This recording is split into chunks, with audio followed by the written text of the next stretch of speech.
Delhi liquor స్కామ్‌లో arrest అయిన కవిత గారికి నాకు తెలిసినంత వరకు మోస్ట్‌లీ 7 ఏళ్ల వరకు జైలు శిక్ష పడే అవకాశం ఉంది. అలాగే 5,00,000 వరకు జరిమానా కూడా విధిస్తారు.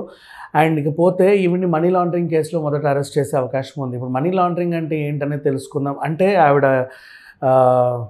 సీఏ బుచ్చిబాబుని అరెస్ట్ చేసిన తర్వాత వాళ్ళకి తెలిసినటువంటి ఒరిజినల్ డాక్యుమెంట్స్ అన్నీ పెట్టుకొని, ఆధారాలు పెట్టుకొని ఈవిడ్ని ప్రశ్నిస్తున్నారు. ఆవిడ చెప్పిన ప్రతి ఆన్సర్‌కి వాళ్ళు ప్రూఫ్ చూపిస్తా ఇదేంటి అని అడుగుతున్నారు.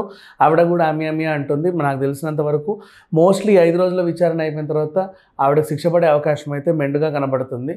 ఇకపోతే మనీ లాండరింగ్ అంటే ఏంటంటే అక్రమంగా సంపాదించినటువంటి సొమ్ముని సక్రమంగా సంపాదించాము అని చూపించే విధానాన్నే మనీ లాండరింగ్ అంటారు. సింపుల్గా చెప్పాలంటే బ్లాక్ మనీని ఉతికి ఆరేసి వైట్ మనీని చేయడమే, అంత మించి ఇంకేం లేదు, దుమ్ము దులిపేసి.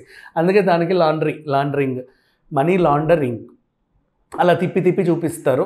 ఇలాంటి పేర్లు పెట్టుకున్నారు. సో విషయానికి వస్తే ఇప్పుడు ఎవరైనా సరే 3 లక్షలు అక్రమంగా సంపాదించారు అనుకుందాం. దాన్ని బ్యాంక్లో వేయాలి అంటే వాళ్ళు దానికి ఏదో చూపించుకోవాల్సి ఉంటుంది. అట్లా కాకుండా బ్యాంకులో ఏం చేస్తారంటే దాన్ని 6 పార్ట్లుగా విభజించి 50 ఆ బ్యాంకులో కొంత, ఈ బ్యాంకులో కొంత, ఈ బ్యాంకులో కొంత అట్లా వేసేస్తూ ఉంటారు. అట్లా దాన్ని వైడ్ చేయాలని చూస్తూ ఉంటారు. అంటే ఇప్పుడు నేను చెప్పింది 3 లక్షల వ్యవహారమే, చాలా సింపుల్గా చెప్పాను, కానీ ఇక్కడ కోట్లలో వ్యవహారం అనమాట.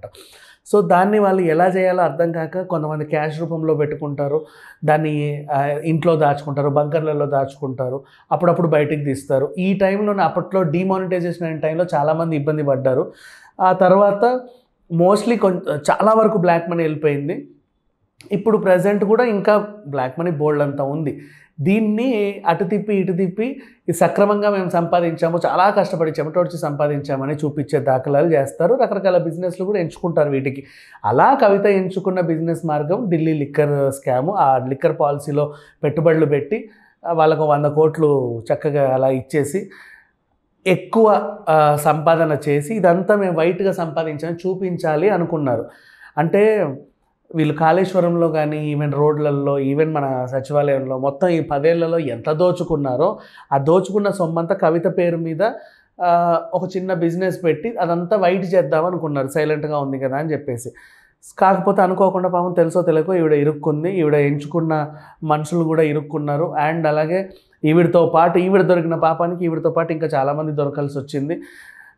ఏ విషయమైనా సరే ఈవిడకైతే ఈ కేసులో అంటే ఆల్రెడీ అందరూ అరెస్ట్ అయి ఉన్నారు తీహార్ జైల్లో. ఈవిడ ఒకతే ఆన్సర్ సరిగ్గా చెప్పట్లా. ఆన్సర్ చెప్పకపోయినప్పటికీ తమదైన పద్ధతిలో వాళ్ళు ఎలా లాక్కోవాలి అలా లాక్కొని మొత్తానికైతే కవిత గారికి 7 ఏళ్ల జైలు శిక్ష అండ్ 5 లక్షల జరిమానా విధించే అవకాశాలు అయితే మెండుగా కనబడుతున్నాయి. అండ్ ఈ విషయంలో ఇంకా ఎంతమంది ఈ తీగ లాగితే రేపటి రోజు కేటీఆర్ అలాగే కేసీఆర్ కూడా అరెస్ట్ అయినా ఆశ్చర్యం లేదు. Thank you so much.